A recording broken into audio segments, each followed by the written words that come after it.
할렐루야. 시편 143편 상한 마음에 치유다 하는 제목으로 은혜를 나누고자 합니다. 성경을 봉독해 드리겠습니다. 여호와여, 내 기도를 들으시며 내 간구의 귀를 기울이시고 주의 진실과 의로 내게 응답하소서. 주의 종에게 심판을 행하지 마소서. 주의 눈앞에는 의로운 인생이 하나도 없나이다.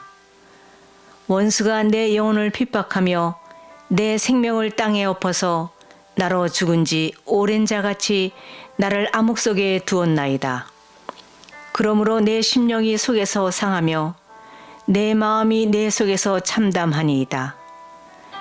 내가 옛날을 기억하고 주의 모든 행하신 것을 읊조리며 주의 손이 행하신 일을 생각하고 주를 향하여 손을 펴고 내 영혼이 마른 땅같이 주를 사모하나이다.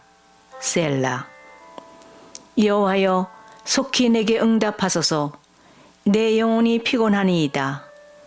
주의 얼굴을 내게서 숨기지 마소서. 내가 무덤에 내려가는 자 같을까 두려워하나이다. 아침에 나로 하여금 주의 인자한 말씀을 듣게 하소서. 내가 주를 의뢰함이니이다. 내가 다닐 길을 알게 하소서. 내가 내 영혼을 주께 드림이니이다. 여호와여, 나를 내 원수들에게서 건지소서. 내가 주께 피하여 숨었나이다. 주는 나의 하나님이시니 나를 가르쳐 주의 뜻을 행하게 하소서. 주의 영은 선하시니 나를 공평한 땅에 인도하소서. 여호와여, 주의 이름을 위하여 나를 살리시고 주의 의로 내 영혼을 환난에서 끌어내소서. 주의 인자하심으로 나의 원수들을 끊으시고 내 영혼을 괴롭게 하는 자를 다 멸하소서. 나는 주의 종이니이다. 전쟁터 같은 세상에서 생존하신 여러분을 주의 이름으로 환영합니다. 어느 부부가 싸움을 했답니다. 부부 싸움의 원인을 들어보면 정말 말도 안 된다 이렇게 생각하는 일들이 참 많지요. 자기 부인하고 이제 어느 사람하고 싸움이 난 거예요. 그 남편이 상대방을 잘 달래서 보냈어요. 그랬더니 부인이 남편한테 당신은 왜 내 편을 들지 않았느냐고 배신감을 느낀다고 해서 싸움 같지 않은 싸움을 하게 되었다라는 거예요. 또 아들을 데리고 맥도날드에 갔다는 거예요. 자기는 다이어트 하느라고 샐러드만 시켜 먹었는데 갑자기 아들이 먹고 있는 그 프렌치 프라이가 먹고 싶어지는 거예요. 그래서 몇 개만 달라고 했어요. 먹어봐도 되니? 그랬더니 아들이 말해요. 정색을 하면서 이건 내 거니까 안 된다. 이렇게 대답을 하더라는 거예요. 속에서는 이게 누구 돈으로 먹는 건데 별 유치한 생각이 다 들더라는 거예요. 그날 4살 먹은 아들한테 느낀 배신감에 하루 종일 기분이 나빴다라는 거예요. 가슴 아픈 상처는 크고 작건 간에 누구에게나 있습니다. 가까운 사람이 죽는 그 죽음에 대한 것, 가까운 사람의 그 사랑에 대한 배신, 동업자의 배신, 자녀들에 대한 고통, 여러 가지로 답을 하시겠지요. 그러면 사업이나 우리의 인생에 이런 아픔을 겪을 때에 정녕 답은 없다는 것입니까? 또 이 계곡을 지날 때 우리가 얻는 무언의 그 레슨은 무엇입니까? 오늘은 바로 그 문제에 대한 답을 해 주시는 것입니다. 오늘 본문을 보게 되면은 본문은 다윗이 그 아들 압살롬의 배신과 반란을 피해서 도망을 치면서 지은 시입니다. 도망치면서 무슨 시를 쓴 여유인가 라고 생각할 수도 있겠지만 이건 자신과 하나님 사이에 드리는 기도라는 것입니다. 전쟁이 났는데 생각을 해보세요. 그것도 기가 막히게 아들이 반란을 일으켜서 자기의 왕자리를 찬탈하려는 그런 일이 일어난 거예요. 그러니 아비된 입장에서 이걸 죽일 수도 없고 내가 죽을 수도 없고 정말 심령이 타는 거예요. 그게 4절의 말씀이에요. 내 심령이 속에서 상하며, 이런 표현을 하는데 이건 뭐 쇠약해지다, 졸도할 지경, 뭐 이런 뜻입니다. 그러니 아들을 죽이고 대항할 수 없어 자기가 피하기로 하고 가는 길인데 이 지경에 자기의 마음속이 쇠약해지는 건 말할 것도 없이 졸도해 죽을 것 같다는 거예요. 거기다 7절 말씀 보세요. 내 영혼이 피곤하니 주의 얼굴을 숨기지 마소서. 내가 무덤에 내려가는 자 같을까 두려워하나이다. 영원히 피곤하다라는 말씀같이 하나님을 향하는 기도와 마음이 완전히 말라버릴 수 있다고 말씀을 하는 거예요. 계곡은 이같이 도움도 없습니다. 사랑도 없습니다. 희망도 보이지 않는 곳이 바로 이 절망의 계곡, 죽음의 계곡, 이런 상처의 계곡, 배신의 계곡이라는 거예요. 여러분도 한번 생각을 해보세요. 대중적으로 집안에 뭐 문제가 있는데 시어머니, 친정엄마, 뭐 주변 얘기는 그런 문제는 다 얘기를 하겠는데 이 자식 문제만큼은 남에게 말도 할 수 없다는 그런 일들이 얼마나 많아요.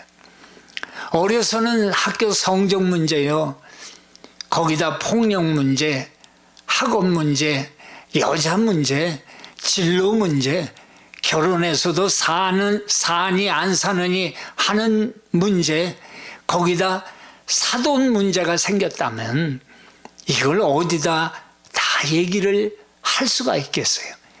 이것뿐이겠어요? 돈 문제, 자기 쪽으로 아무리 일방적으로 얘기를 하려고 해도요, 속이 상하는 거예요. 다인 말대로 졸도할 지경 아니겠어요? 그러나 마음의 이 상처, 마치 다시는 올라오지 못할 것 같은 죽음의 계곡을 내려가는 듯한 마음이 상하는 일이 있더라도 정상을 향하는 길은 반드시 있다라는 것을 믿으시기 바랍니다. 고린도후서 4장 8절에서 10절 말씀을 보게 되면은 우리가 잘 아는 말씀이에요.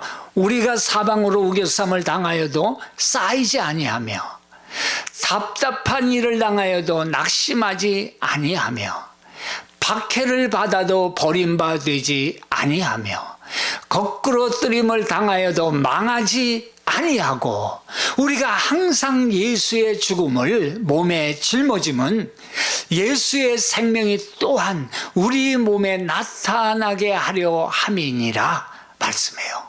믿습니다. 그러니 상한 마음 부여안고 밥 안 드시고 속상하면은 얼굴 기미까지 끼니까 식사하시고 주의 말씀을 잘 들어보시기 바랍니다. 오늘 자식의 반란의 고통 속에서 하나님은 다윗에게 또 믿음의 삶을 살려고 몸부림치는 우리 사랑하는 하나님의 자녀들에게 무슨 메시지를 주시는 것입니까? 첫째는 죽음의 계곡에서 자신을 돌아볼 수 있는 눈을 주신다라는 것입니다. 1, 2절의 말씀을 들어보세요. 참 애절합니다.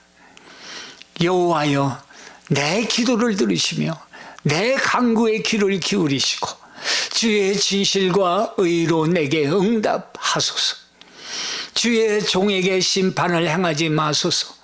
주의 눈앞에는 의로운 인생이 하나도 없나이다. 이렇게 고백을 해요. 하나님 내 기도를 들어주세요. 내 애원하는 소리를 들어주세요. 당신은 진실하시고 의로우시니 대답해 주세요. 이 종을 재판 속으로 들어가지 말게 해 주세요. 살아있는 사람치고 당신 앞에서 죄 없는 자가 없지 않습니까? 정말 애절하게 처절하게 하나님 앞에 부르짖고 있는 거예요. 다윗은 아들 압살롬의 반란을 피해서 도망가기로 작정하고는 내 잘못이다, 자업자득이다 하고 자기 신세 한탄이나 후회를 하지 않았습니다. 다윗은 그 죽음의 골짜기에서 하나님께 기도를 드린 거예요. 다윗은 이 죽음의 계곡에서 세 가지 일을 합니다. 첫째가 지난 일에 대한 회개입니다. 2절의 말씀처럼 주의 눈앞에 우리 모두가 죄인입니다. 우리가 하나님을 가까이 하게 될 때 가장 먼저 일어나는 일이 무엇입니까? 그것은 자기 죄에 대해서 생각하는 일이라는 거예요. 여러분, 그걸 기분 나쁘게 들을 것도 없어요. 부담스럽게 생각할 그것도 없어요. 여러분, 매일 이 세수하시잖아요. 매일 샤워하시잖아요. 안 하신다고요? 그래도 매일 씻잖아요. 그건 내게 나쁜 일이 생겼을 때나 아무 일도 없었을 때나 마찬가지로 하는 거예요. 죄에 대해서 생각하고 돌이키고 나가는 것이 지극히 정상적인 신앙이라는 거예요.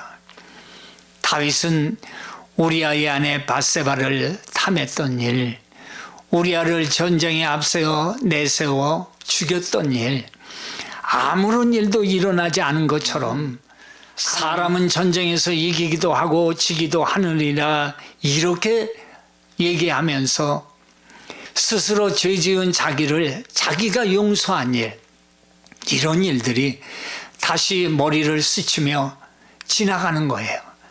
용서를 받은 일임에도 불구하고 이 죽음의 계곡 같은 상황에서 다시금 자기의 죄악을 생각해 보지 않을 수 없었다는 거예요.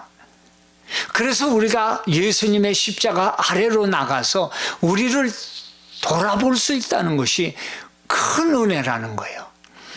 요새 세상에 누가 감히 우리에게 뭐 잘못한 거 없냐고 묻기나 하겠어요? 그런데 가슴 아픈 절망과 상처를 지나는 이 계곡에서 자신을 돌아보고 정비한다는 것은 하나님께 받은 큰 축복이라는 것을 믿으시기 바랍니다. 예레미야가 3장 40절 41절에 우리가 스스로 우리의 행위들을 조사하고 여호와께로 돌아가자. 우리의 마음과 손을 아울러 하늘에 계신 하나님께 들자.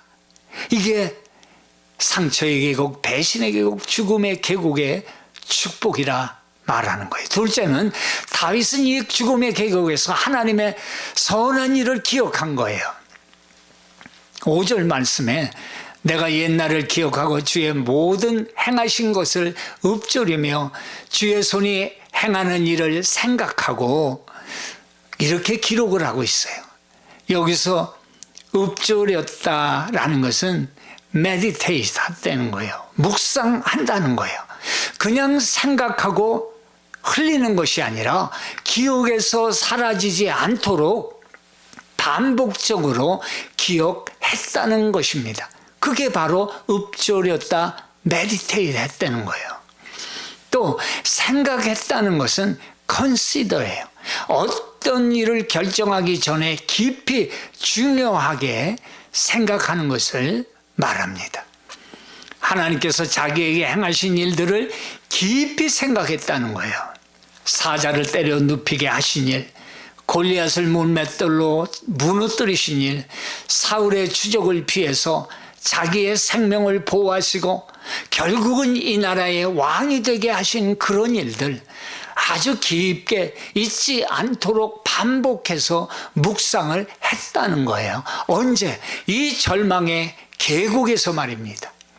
우리가 생각해 보면 얼마나 감사한 일들이 많아요. 스스로 벗어나고 여기까지 온 것 같지만 많은 사람들의 손길 그리고 하나님의 역사를 통해서 여기까지 온 거예요. 주님 말씀하시기를 감사로 제사 드리는 자가 나를 영화롭게 하리라 이렇게 말씀을 하시지 않습니까? 그래서 인생의 계곡은 저주가 아니라 믿는 사람들에게는 축복이라는 것입니다. 세 번째, 다윗은 그 죽음의 계곡에서 하나님께서 새롭게 만나 주시기를 소원했어요. 6절 말씀인데 주를 향하여 손을 펴고 내 영혼이 마른 땅같이 주를 사모하나이다 셀라. 마른 땅이라는 것은 가뭄이 들어서 땅이 쭉쭉 갈라진 그 상태를 말하죠. 다윗은 자기의 영혼이 이렇게 메말랐다는 거예요. 그래서 땅이 메말라 아무것도 생산하지 못하는 것 같이 자기 영혼이 아무것도 할 수가 없었다는 거예요. 스스로 위로하지도 못하고 스스로 소망을 만들어내지도 못하기 때문에 마른 땅에 비를 내리시기를 기다리듯이 두 손을 벌려 하나님을 바라본다라는 거예요. 그러므로 하나님을 새롭게 만나게 되기를 소원한다는 거예요. 그냥 지나가는 시간이 아니라는 거예요. 아무것도 할 수 없는 이 상태에서 하나님을 바라볼 수 있는 그런 마음을 가질 수 있었다는 거, 그게 하나님이 주시는 이 계곡의 절망의 배신의 상처의 계곡의 축복이에요. 그게 다윗이 계곡을 지날 때 한 일이라는 거예요. 하나님은 우리도 그냥 계곡에 버려두지 아니하시고 우리가 다윗처럼 이 하나님과 새롭게 만나는 이 시간을 만들어 주시는 거예요. 사드락과 메삭과 아벳느고 다니엘서에 나오는 이 세 사람 신상에 절하지 않았어요. 하나님만 섬기겠다고 선언함으로 절망의 계곡의 끝으로 던져집니다. 이제 그들을 기다리고 있는 것은 죽음 그것뿐이었어요.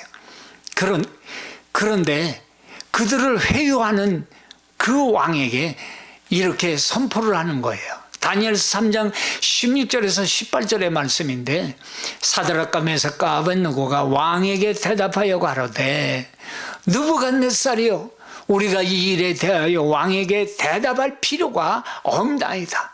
만일 그럴 것이면 왕이요 우리가 섬기는 우리 하나님이 우리를 극렬히 타는 풀목 가운데서 능히 건져내시겠고 왕의 손에서도 건져내시리이다.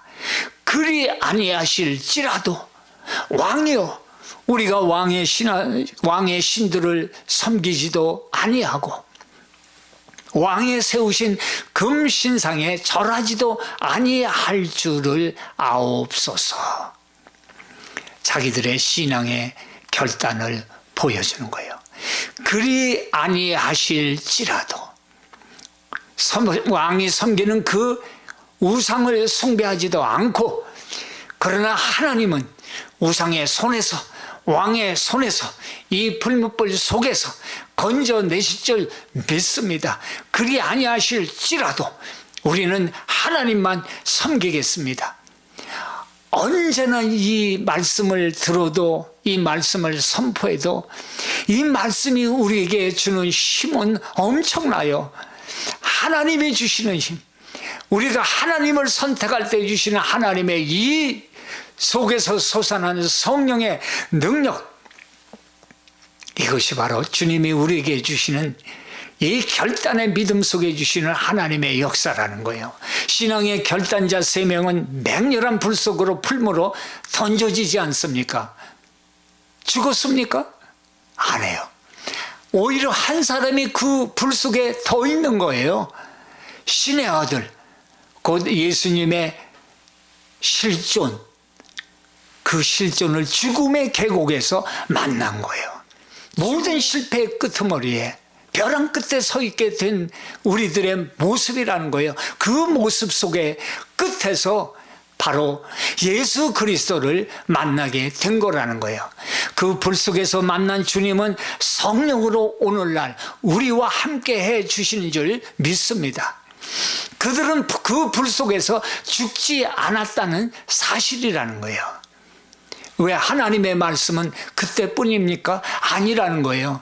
어제나 오늘이나 영원토록 변함없으시니 하나님의 역사가 오늘도 실패 속에 울며 가슴에 상처를 부여안고 계곡의 끄트머리에 서서 이제는 죽을 일만 남았다고 생각하는 여러분에게 다시 한번 만나주신 하나님의 역사, 이 그리스도 예수를 만나게 된다는 사실을 믿으시기를 바랍니다. 그래서 새롭게 만드시는 이 주님을 바라보시기 바랍니다. 그게 바로 우리가 서 있는 죽음의 계곡에 다시금 만나는 하나님의 축복의 역사라는 거야. 그리고 잘 보세요. 주의 말씀을 듣게 하소서, 내가 다니는 길을 알게 하소서라는 거예요. 말씀을 따라갈 때 길이 보인다는 거예요. 얼마나 많은 설교를 들어보셨어요. 하나님의 말씀에 관해서. 말씀이 힘이고 우리 발등상에 빛이 되시고 우리의 길의 인도자가 되시고, 얼마나 이 말씀을 많이 들었어요. 근데 정말로 이 말씀이 나에게 주시는 말씀이라고 느끼신 적은 얼마나 돼요? 예, 하나님의 말씀이 우리의 길을 인도하신다라는 거예요. 이 말씀을 믿으시기 바랍니다. 10절에 또 보면 나를 가르쳐 주의 뜻을 행하게 하소서라는 것은 자신이 현재 당하고 있는 계곡에서 벗어나기를 간절히 원하지만 내 방법이 아니라는 거예요. 하나님의 인도하시는 그 방법으로 그 방법까지도 하나님을 기쁘시게 하게 되기를 소원한다는 거예요. 즉 하나님의 말씀으로 인도를 받겠다는 거예요. 하나님의 말씀으로 인도를 받겠다는 건 내 방법을 포기한다는 거예요. 하나님의 방법으로 여기를 벗어나겠다는 거예요. 여러분, 우리는 어떤 모양일까요? 이 깊은 계곡에서 배신의 상처, 절망의 상처를 부여안고 계곡을 나가기를 혹시 완전 포기를 하고 있지나 않으십니까? 아니면 무슨 방법을 쓰든지 여기를 벗어나려고 노력하고 있지는 않으십니까? 그런데 내 입을 닫고 이제 귀를, 하나님의 말씀 거기에 귀를 기울여 보시기 바랍니다. 머리를 비우고 마음의 문을 열고 눈을 말씀에 고정시켜 보라는 거예요. 여러분의 슬픔에 잠겨서 너무 슬퍼하지 마시라는 거예요. 주님의 말씀을 들으시기를 바랍니다. 그리고 그 일을 계속하시기 바랍니다. 말씀 듣는 일을 말해요. 언제까지요? 길은 이미 있는데 내 눈에 보일 때까지 그 일을 계속하라는 거예요. 이것이 계곡을 벗어나는 일인 것입니다. God Calling이라는 하나님의 부르심이라는 책이 있어요. 이 책 속에서 두 명의 여인이 등장을 합니다. 두 사람은 절친 사이였어요. 직업도 같았어요. 선생님이었어요. 하지만 마켓에 가면 늘 세일하는 것만 집어오는, 경제적으로 쪼달리는 그런 삶을 살았어요. 그런데 참 어쩌면 불행도 같이 와버리는 거예요. 계속적으로 오는 거예요. 그런 걸 느끼는 적이 얼마나 많아요. 둘이 다 그만 암에 걸려버리고 만 거예요. 죽음의 골짜기로 내려가 버린 거예요. 가난한 데다 암까지 걸렸어요. 세상의 눈으로는 살아야 할 소망이 보이지 않는 그런 상태였어요. 두 사람은 자기들에게 닥친 그 죽음의 계곡을 이렇게 표현을 했어요. 온 낮 시간을 지날 때 고통이 우리의 몸을 지배했습니다. 그리고 밤이면 잘 수 없는 불면증이 밤새 우리를 고문했습니다. 그리고 여전히 우리 곁에는 기생충 같은 가난이, 알 수 없는 근심이 우리의 일상생활이 되어버렸습니다. 거기다 계속해서 밀려오는 불행은 정말 어쩔 수 없이 이제는 죽음이 소망이 되는 그런 나날의 연속이었습니다. 이렇게 그 고통의 시간을 표현한 거예요. 그런데 이 두 여인이 하나님을 붙들게 됩니다. 죽음에서 그 계곡에서 나갈 수 있는 길을 본 거예요. 그리고 그 말씀을 붙든 거예요. 주의 말씀을 읽었어요. 그것으로 양식을 삼으며 자신을 돌아봅니다. 하나님, 내가 너무 부족했어요. 나를 도와주세요. 그리고 하나님이 지금까지 자신들에게 베풀어 주신 거에 대해서 하나님 앞에 감사했어요. 무수한 나날을 기도하며 하나님께 교제했어요. 당장 이것이 지나가지 않아야 할지라도 그 하나님의 말씀을 붙들고 교제한 거예요. 하나님은 성령을 보내주셨어요. 그리고 무한한 위로와 평안으로 함께 해주신 거예요. 어느 날 하나님의 음성을 듣게 됩니다. 시련과 고통이 너를 제압하는 것처럼 보일지 모르나 그 고통이 내 뜻을 이루는 것을 넘어서는 그 이상의 일을 내게 하지 못한다. 두려워 말고 염려하지 말아라. 무슨 일이 닥친다 해도 평온함을 잃지 말아라. 내 안에서 쉬어라. 환경이 너를 짓누른다 생각하지 말라. 내가 너와 함께 하는데 어찌 환경이 너를 압도할 수 있겠느냐. 이렇게 주의 음성을 듣게 되었다는 거예요. 저도 목회 그 초창기에 참 알 수 없는 병명으로 쓰러졌어요. 물론 과로, 스트레스, 여러 가지 그 병명이 있었겠지요. 과로에서 쓰러졌는데 심장 박동이 얼마나 빨리 뛰는지, 그걸 겪고 나면 사람이 기력을 차리지 못하는 거예요. 완전히 쓰러져 버리는 거예요. 거의 막 죽을 것 같은 거예요.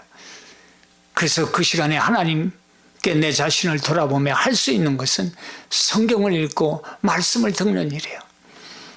테이프 듣고 사모한테 읽어달라 그러면서 그러다 겨우 잠이 들고 또 그런 일을 반복하면서 거의 1년의 세월을 지나면서 하나님의 말씀을 무수 읽으면서 그 말씀을 붙들었어요.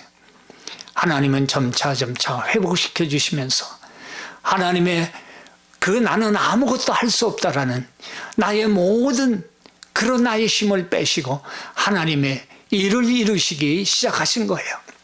주의 말씀이 살리신 거예요. 지금의 그 병명이 나타났는데 공황장애 이런 병명이더라고요. 그것이 가다가 길이 막히면 잊질 못해요. 차에서 나와야 되는 아주 힘든 병이에요. 그런데 하나님의 그 말씀을 통해서 다시금 세워주신 거예요. 이스라엘 백성들이 나라를 잃고 바벨론으로 끌려갔을 때 더 이상 소망이 없는 절망의 삶이었지만 하나님은 이사야를 통해 하나님의 말씀을 전하는 거예요. 이사야서 41장 10절에 두려워하지 말라. 내가 너와 함께함이라. 놀라지 말라. 나는 내 하나님이 됨이라. 내가 너를 굳세게 하리라. 참으로 너를 도와주리라. 참으로 나의 의로운 오른손으로 너를 붙들리라 말씀하시잖아요. 포로된 상황에서 남의 나라에 끌려가서 살아갈 수 있는 소망이 뭐예요? 한 치 앞도 눈에 보이는 그 소망과 희망은 다 사그라져 버린 그런 상황이에요. 그럼에도 불구하고 가장 먼저 하나님이 들려주신 것이 하나님의 말씀이라는 거예요. 그 말씀이 먼저고 그 다음에 하나님의 역사가 일어난 거예요. 그래서 우리가 해야 할 일이 무엇입니까? 절망과 상처와 배반과 실패의 계곡에서 하나님의 말씀, 그걸 먼저 붙들며 나갈 때 행동이 뒤에서 따라오게 되어 있다라는 거예요. 그들은 결국 포로에서 돌아오지 않습니까? 하나님의 말씀은 우리의 길이 되시는 것입니다. 세 번째 마지막으로 계곡에서 나오는 길은 담대한 기도를 드리는 거예요. 11절 말씀에 여호와여 주의 이름을 위하여 나를 살리시고 주의 의로 내 영혼을 끌어내소서. 하나님의 이름을 위해서 나를 살리시고. 여길 보세요. 기도가 담대해지는 거예요. 하나님의 이름을 위해서 나를 살리시고 즉 하나님의 영광을 위해서 나를 건져내시라는 거예요. 우리가 잘못되면 안 된다는 거예요. 하나님의 영광이 가려진다는 거예요. 우리가 잘 되는 것은 하나님의 영광을 위해서라는 거예요. 기도가 담대해진 거예요. 어떻게 이렇게 기도가 담대해졌을까요? 어떻게 하면 이렇게 담대한 기도를 드릴 수가 있을까요? 여러분, 우리의 기도는 어때요? 하나님 주세요. 하나님 힘들어요. 혹시 여기서 멈추지 않습니까? 그러나 기도는 담대한 기도의 자리까지 나가는 거예요. 기도가 담대해졌다는 것은 자기와 하나님과의 관계가 회복되었다는 믿음과 자신의 죄가 용서받았다는 확신이 되어질 때 하나님께 담대한 기도를 드릴 수가 있다는 것입니다. 하나님, 내가 잘못되는 건 하나님이 잘못되는 거예요. 내가 잘못되면 하나님의 영광이 가려지는 거예요. 나를 여기서 끌어내 주세요. 실패의 상처에 절망에 이 계곡에서 말입니다. 그리고 자기 유익을 구하지 않아요. 하나님의 영광을 위해 기도합니다. 담대한 기도를 드릴 수 있게 된 거예요. 모세를 한번 보세요. 이스라엘 백성을 바로의 압박에서 구해내라 하는 하나님의 말씀을 듣고 뭐라고 답을 합니까? 내가 누구길래 바로 앞에 말도 안 돼요. 그 패배감에 쩔어 있었어요. 하나님에 대한 지식도 없었어요. 자기 자신도 믿지 못했어요. 그 사람들이 나를 믿지 못하고 나를 안 따라오면 어떡합니까? 나는 입도 뻣뻣해요. 그러다 결국 출애굽기 4장 13절에 하나님한테 한 대 맞을 소리 하죠. 주여 보낼 만한 자를 보내소서 그러잖아요. 그런데 하나님께서는 지팡이를 뱀으로 손이 문득면 걸렸다 다시 회복되는 기적으로 형을 보내 말하게 하시고 바로에게 하나님 같은 존재가 되게 하시잖아요. 믿음을 확고하게 해주시잖아요. 영혼의 패배감을 치료하시잖아요. 이제 모세의 기도가 담대해지는 거예요. 하나님은 그 일을 하신다는 거예요. 절망에 있는 우리의 삶 속에서 말입니다. 하나님을 바라보는 사람에게, 말씀을 붙들고 나오는 사람에게 자기가 하나님과 함께한다는 확신의 믿음이 들자 모세는 이제는 남을 위해서 하나님 앞에 담대하게 기도하는 거예요. 민수기 14장에 가나안 정탐 후 보고를 듣고 하나님이 전염병으로 이스라엘을 치시려고 하실 때 모세는 백성을 위해서 기도합니다. 민수기 14장 11절 12절에 여호와께서 모세에게 이르시되 이 백성이 어느 때까지 나를 멸시하겠느냐? 내가 그들 중에 모든 이적을 행한 것도 생각하지 아니하고 어느 때까지 나를 믿지 않겠느냐? 화나셨어요. 내가 전염병으로 그들을 쳐서 멸하고 너로 그들보다 크고 강한 나라를 이루게 하리라. 이렇게 말씀하는 거예요. 무수히 참으신 거예요. 그리고 이제 하나님께서 결심을 하신 거예요. 이때 하나님이 결심하시면 누가 하나님의 결심을 막습니까? 모세는 백성을 건져내기 위해서 담대하게 중보기도 해요. 이건 뭐예요? 하나님 앞에 자기가 나가서 중보기도 한다. 하나님 앞에 나간다. 대면한다라는 건 자기는 죽겠다는 거예요. 죽음을 각오하겠다는 거예요. 이 담대한 마음을 주시는 거예요. 15절 16절인데 이제 주께서 이 백성을 한 사람같이 죽이시면 주의 명성을 들은 열국이 말하여 이르기를 여호와가 이 백성에게 주기로 맹세한 땅에 인도할 능력이 없는 고로 광야에서 죽였다 하리이다. 만약 전염병으로 이 백성을 죽이시면 다른 열방들이 다 보고 있는데 여호와께서 약속의 땅으로 인도할 능력이 없다고 하지 않겠습니까? 하나님 얼마나 담대해요. 떨리기까지 하네요. 그러니 영광을 위해 살려달라고 담대하게 기도를 드리는 거예요. 그랬더니 하나님이 목숨을 건 그 담대한 기도를 들어주시는 거예요. 말씀하시잖아요. 내 영광과 애국과 광야에서 행한 내 이적을 보고도 이같이 10번이나 나를 시험했다. 내 목소리를 청종하지 아니한 그 사람들은 내가 그들의 조상들에게 맹세한 땅을 결단코 보지 못할 것이요 또 나를 멸시하는 사람은 한 사람도 그것을 보지 못하리라 말씀하는 거예요. 그러니 모세의 담대한 그 기도를 드리는데 하나님이 말씀을 하시는 거예요. 내 기도 들었다는 거예요. 그런데 그 다음이 중요해요.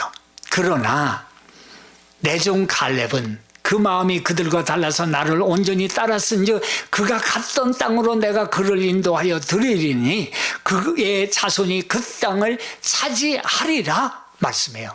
여기 잘 보세요.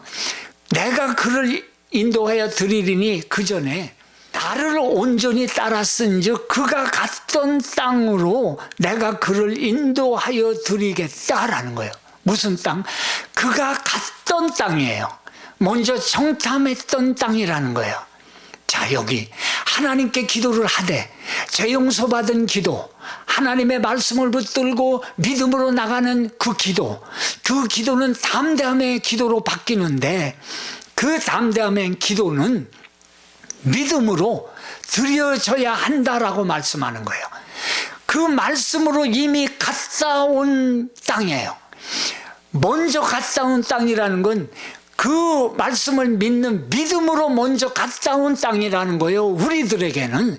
그러니까 하나님의 말씀의 길로 인도받을 때에 우리는 그 믿음이 확신해야 된다는 거예요. 하나님의 말씀을 확신해야 된다는 거예요. 그래서 하나님은 그 길로 다시 인도하시겠다는 거예요. 말씀을 들으며 기도하며 하나 거기에 믿음이 없고 하나님 해주십시오. 그게 아니라는 거예요. 말씀을 들을 때 믿음의 마음을 가지고 나는 이미 거기에 갔다 온 거예요. 이미 병을 치료받은 거예요. 이미 실패를 넘어선 거예요. 벼랑 끝에서 상처를 치유받은 거예요. 그러면 그 확신으로 기도한다면, 담대하게 기도한다면 하나님의 영광을 위해서 주님은 그 일을 행위로 그 다음에 따라오게 해주신다는 거예요. 믿습니다. 그래서 이 믿음과 확신이 얼마나 중요한지를 말씀해 주는 거예요.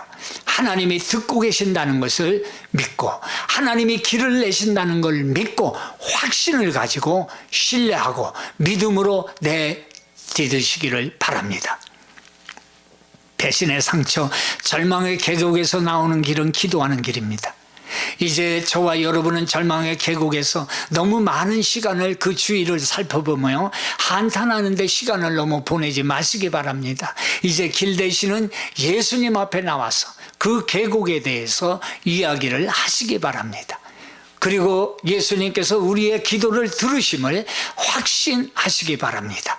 예수님은 죽음의 골짜기를 넘어 부활의 주님으로 우리를 절망의 죽음의 골짜기에서 이끌어 주시는 것입니다. 요한복음 16장 24절에 지금까지는 너희가 내 이름으로 아무것도 구하지 아니하였으나 구하라. 그리하면 받으리니 너희 기쁨이 충만하리라. 이 골짜기 헛되지 않음을 믿으시고 우리 예수님의 손을 기도로 붙드시며 이 정상으로 인도하시는 그 정상을 향하여 나아가는 그 길이 주님의 말씀과 함께 하시기를 축복합니다. 아멘.